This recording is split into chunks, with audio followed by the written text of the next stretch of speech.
expose evil here. Like, share, subscribe.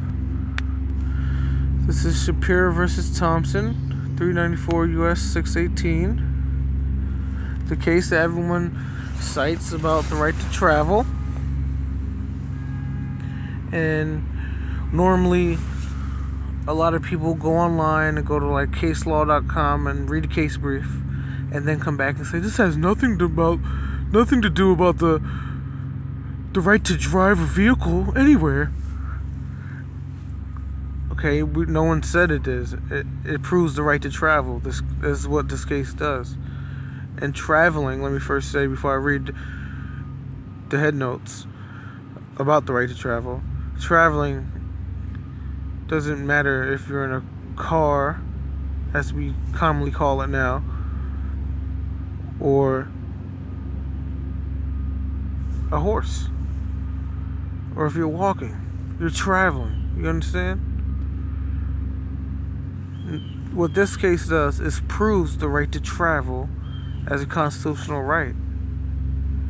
And then I can pull other cases out and prove that yes, I can travel in an automobile, if that's what you want to call it, versus a motor vehicle.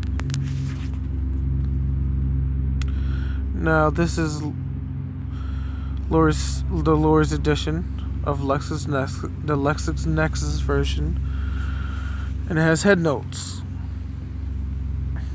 Yes, I am aware that the case is about welfare assistance, and the way that the right to travel came up in this case is that they were trying to deny them welfare assistance in another state.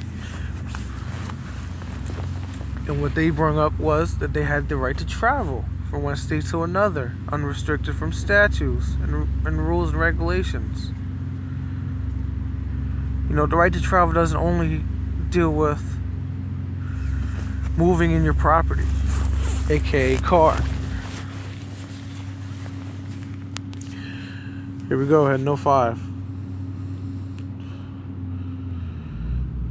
The nature of the federal union and constitutional concepts of personal liberty unite to require that all citizens be free to travel throughout the length and breadth of the United States, uninhibited by statutes, rules, and regulations which unreasonably burden or restrict this movement.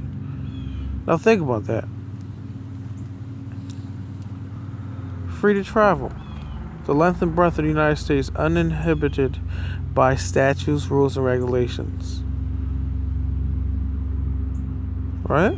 I can show you other cases that tell you can have your automobile and travel.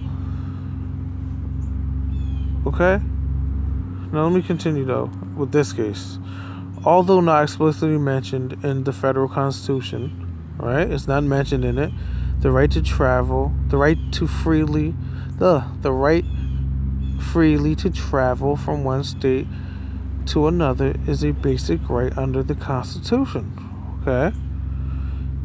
Then it says, if a law has no other purpose than to chill the assertion of a constitutional rights by penalizing those who choose to exercise them, then it is patently unconstitutional. Alright?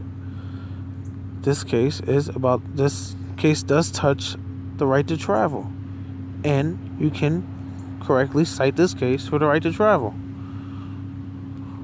Okay? For all those people who say this has nothing to do with the right to travel, here it goes. I'm not going to argue with you about motor vehicles, cars. It doesn't matter.